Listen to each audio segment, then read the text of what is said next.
Queria, antes de mais nada, cumprimentar todos os presentes, registrar a alegria de estar aqui com vocês,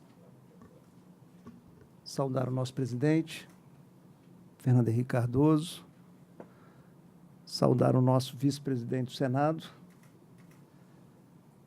professor Anastasia, o Sérgio, saudar a todos. Nós fomos convidados para conversar sobre um tema que está no nosso dia a dia, né? Estados por um fio. Como sairão do fundo do poço?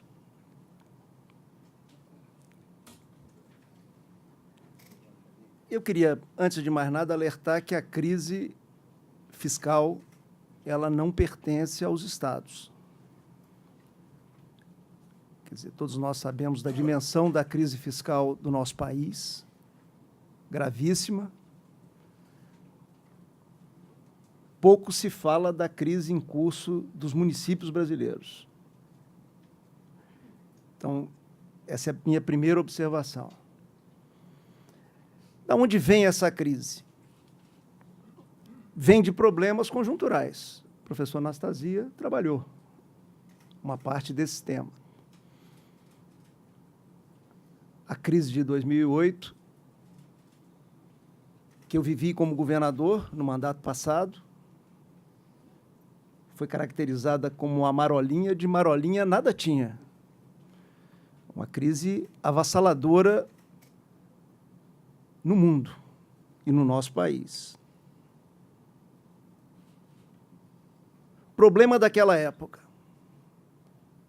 E aí é um tema que o professor não tocou e eu quero tocar aqui com muita força. Naquela época, eu conversava com meus colegas governadores, eu conversava com os prefeitos, estava claro o que ia acontecer, mas a cultura política brasileira é o contrário. A solução virá em algum momento de Brasília. Não veio. Quem não fez o dever de casa naquele momento comprou esse processo de desorganização em curso nos estados federados e nos municípios. Não tem jeito de eu não colocar o dedo na ferida, sabe? Nós lá não compramos. Nós lá ajustamos para conviver com o impacto da crise. O Estado do Espírito Santo é pequenininho, mas tem uma economia aberta para o mundo. Quando o mundo anda bem, o Espírito Santo anda bem. Quando o mundo vai para a recessão, nós vamos juntos, né? Pelas características da economia capixaba. Então, naquele momento conjuntural, nós que já tínhamos dado um passo importantíssimo, estabilizando a moeda do país, que depois complementamos esse passo fazendo uma lei que é histórica, que eu tive a honra de votar como senador da República, que é a Lei de Responsabilidade Fiscal. Nós esquecemos daquilo que fizemos e voltamos àquela postura de que não. Depois a gente vai a Brasília e arranja uma solução para os nossos desajustes. Não arranja. Ainda no campo conjuntural, esse novo governo agora que eu terminei, viveu um outro momento. 2014 iniciou um processo de desorganização da economia brasileira. Não foi 2015. Só apanhar os números muito claramente. 2014, os sinais estavam claros. De novo, a postura se repetiu. Vamos empurrar o probleminha nosso aqui, depois nós vamos para Brasília debater o nosso problema. Então, assim, o sinal que nós estamos vivendo aí é uma brutal desorganização. O ministro Maílson me perguntava, é uma brutal desorganização. A Ana acompanha os números de estados federados, assustador, né? Ana Carla, que está aqui. É assustador o quadro. Se a gente colocar também um olhar sobre os municípios brasileiros, nós vamos tomar um susto. Tem a ver com esses dois movimentos conjunturais? Tem, mas tem a ver com a questão estrutural do nosso país. E aí nós precisamos mexer na questão estrutural. Já que na questão conjuntural a gente não soube lidar com elas, do ponto de vista nacional. Tivemos uma postura leniente, tivemos como país uma postura irresponsável, com o presente e principalmente com as futuras gerações. Por isso eu fui contra renegociar a dívida nesse mandato. Fiquei sozinho. Imagina a simpatia dos meus colegas nesse momento, né? Fui contra, não fazia sentido. A renegociação que foi feita lá atrás foi muito bem feita e muito vantajosa para os entes federados. Vamos ser claros, é só fazer as contas. A União subsidiou os Estados federados para reorganizar as contas públicas do país. E não fazia sentido reabrir esse processo. E eu me coloquei contrário, porque eu vi no primeiro movimento conjuntural lá atrás um comportamento errado das lideranças do nosso país. E nesse segundo repetiu. Mas temos problemas estruturais para dar conta. Eu não vou repetir a questão que o professor trabalhou tão bem. Quer dizer, desde a Constituinte, nós temos uma construção mal feita entre atribuições, por um lado, e financiamento, por outro. Construção mal feita, né? Atribuições também não muito claras, que acaba deixando um sombreamento na responsabilidade dos entes federados, o que não é bom. Então, isso tem que consertar. Tem que consertar atribuições, financiamento. Mas tem que consertar o Estado brasileiro, que é pré-histórico. E nós precisamos também enfrentar esse problema. O Estado brasileiro não é de hoje.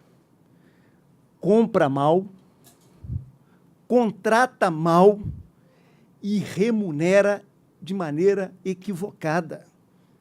Quer dizer, nós precisamos reinventar esse Estado brasileiro. Pior de tudo, caro. Caro é para o cidadão. E não entrega. E não entrega. Quer dizer, caro, e ele consome o dinheiro da sociedade, sem devolver qualidade na educação, que é fundamental para pensar o futuro do nosso país, qualidade na saúde, qualidade na segurança pública, ciência, tecnologia, cultura e outros serviços. Então, assim, nós temos um problema conjuntural, foi mal cuidado pelas lideranças brasileiras, quase que na totalidade, e temos um problema estrutural.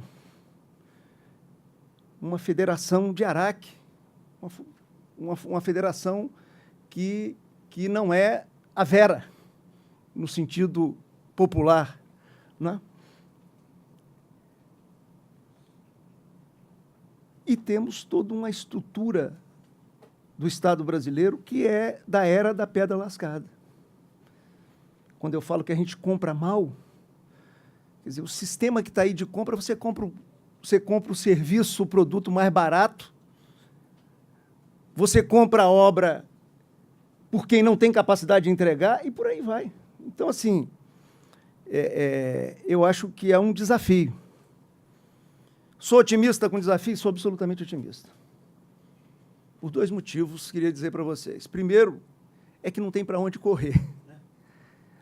Lá atrás tinha para onde correr, ainda tinha espaço, ainda tinha gordura para queimar com doideira e com irresponsabilidade, agora não tem mais. Então, assim, meu otimismo vem da situação que nós estamos, sabe? Ou faz, ou vamos ver nossa vida piorando de qualidade a cada dia. Um país como esse, como o nosso, um país cheio de potencial, ao mesmo tempo que convive com a desigualdade social vergonhosa, quer dizer, está aí nessa quadra histórica. Então, eu sou otimista, eu acho que nós vamos fazer, né? Não tem preconceito com absolutamente nada, tem posição política com tudo, mas não tem preconceito com nada. E não tem problema com quem apresenta a proposta. Não tenho problema com quem apresenta proposta. Não estou preocupado se quem vai apresentar a proposta é de direita, é de centro, é de esquerda, é de centro-esquerda, sabe? Se for boa proposta, tem meu apoio. Se for para modernizar esse país, conte comigo. Sou pequenininho, aliás, sou baixinho também. Sabe? Não, Minas, doutor, não tem negócio de Minas é Minas. Não, senhora. Mas conte comigo, né? Quer dizer, a minha esperança vem, primeiro, do impasse que nós estamos. Impasse. Nós temos que colocar a nossa inteligência, nós temos que colocar a nossa capacidade de liderança. Liderar não é ser Maria vai com as outras. Liderar é olhar no branco do olho da sociedade, conversar sobre as coisas, explicar. Nós precisamos ganhar a sociedade para as boas causas. Isso não é no automático. O presidente Fernando Henrique não se cansa de dizer isso. Isso não é no automático. Tem que ganhar a sociedade, motivar a sociedade, mobilizá-la nas boas causas, mas eu acho que nessa situação tem espaço para a gente fazer isso. E eu acho que é nosso papel. A outra expectativa, a outra esperança que move a minha ação são as novas tecnologias. A máquina pública, com esses defeitos todos, com esse federalismo horroroso, ela tem um outro defeito, ela está desconectada da sociedade. A sociedade está para cá, sabe? As instituições estão num outro canto. Eu acho que nós temos, com as novas tecnologias, duas possibilidades. Primeiro é reconexão. Nós precisamos reconectar as instituições do nosso país com o Brasil de carne e osso. Sim, objetivamente. A segunda é que nós podemos melhorar os serviços públicos. As novas tecnologias nos permitem ganhar tempo, fazer rapidamente aquilo que, num passado recente, a gente gastava 20, 30 anos para fazer, em termos de melhoria de qualidade de serviço público, de contraprestação de serviço público. Então, eu tenho esperança, né? Por último, eu queria dizer, não sei como é que está meu tempo, que fui eu que propus os 20 minutos, estou com medo de eu ter... Não, está 13 minutos. Opa! Por último, eu queria dizer que eu escrevi um documento para esse encontro nosso, vou disponibilizar para vocês, falando dessas ideias que eu estou expondo e tratando do nosso case capixaba, né? Sim. Eu voltei para o governo com o Espírito Santo desequilibrando as suas contas, de novo. É lembrar quando eu assumi em 2003, o Estado estava quebrado, devendo 2 folhas de pagamento aos servidores públicos, devendo a fornecedores, prestadores de serviços. Voltei para o governo, de novo encontrei uma situação de déficit de 2 anos anteriores, déficit pesado para um Estado como o nosso, acima de bilhão, com folha de pessoal que cresceu 65% num período de inflação de 27% e tanto. Quer dizer, voltei disposto a fazer o que precisava ser feito, né? Conversando muito, desde a campanha, dialogando muito, na campanha já falando para as pessoas o que eu ia fazer, que eu ia reorganizar as contas do Estado. Minha alegria, eu quero confessar para vocês, fizemos um baita ajuste fiscal no Espírito Santo. Eu acho que é o mais sólido e duro ajuste fiscal que foi feito nesse período de governo. Mas quebramos o principal tabu que tem nessa discussão no Brasil. Toda vez que faz ajuste fiscal, a conversa e o debate nacional é um só. Se vai fazer ajuste fiscal, vai sacrificar os programas sociais e o povo. Eu venho aqui dizer, fizemos um ajuste fiscal duro. Cortamos muito. Eu cito alguns desses programas nesse texto que eu vou entregar a vocês. Mas, nesse período de 4 anos de governo, fazendo ajuste fiscal, nós tivemos um melhor em termos de qualidade, avanço da educação pública fornecida pelo governo do Estado nos últimos anos no Estado do Espírito Santo. Fizemos ajuste fiscal, priorizamos a educação e conseguimos sair de uma posição delicada e ir para o primeiro lugar na prova de português e matemática do país, passando, inclusive, na frente de Goiás.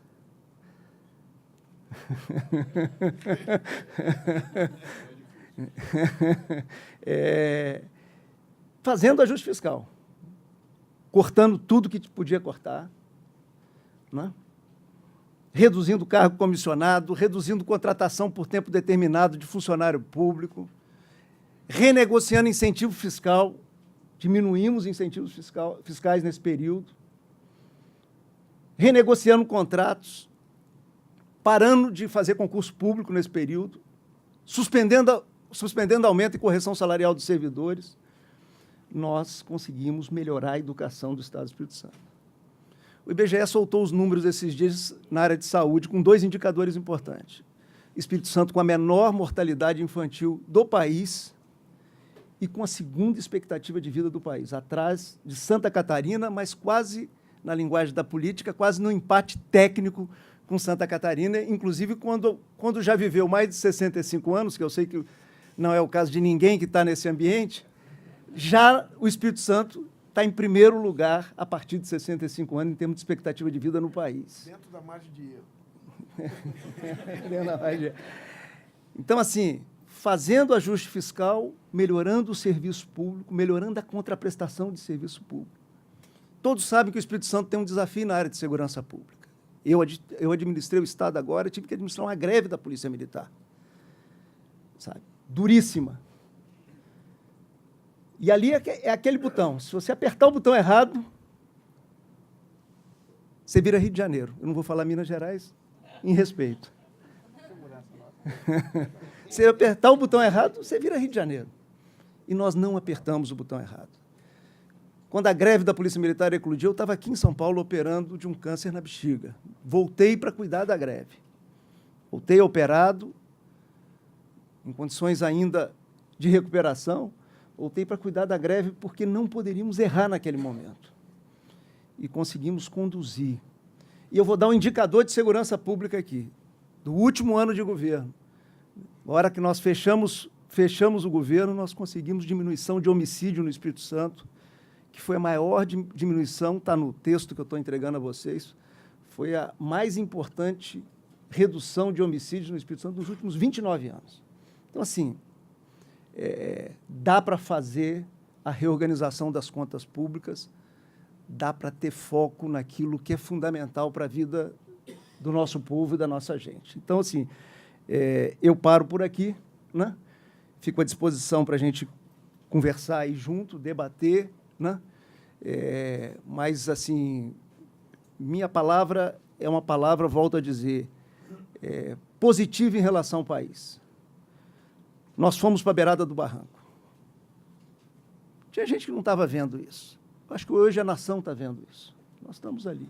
Nós não vamos cair nesse barranco. Nós vamos ter racionalidade e eu acho que a gente vai ter a capacidade de dialogar, de conversar, de convencer, de mobilizar, de retomar o elo das reformas estruturais que foi perdido ao longo desses últimos anos e ter capacidade de reorganizar as contas públicas do país, de modernizá-lo e criar base, criar condições para que a gente possa transformar o imenso potencial que esse país tem, e não é pequeno, em emprego, renda, em oportunidade, principalmente para os jovens brasileiros que precisam voltar a acreditar no nosso país. Paro por aqui, fico à disposição de vocês.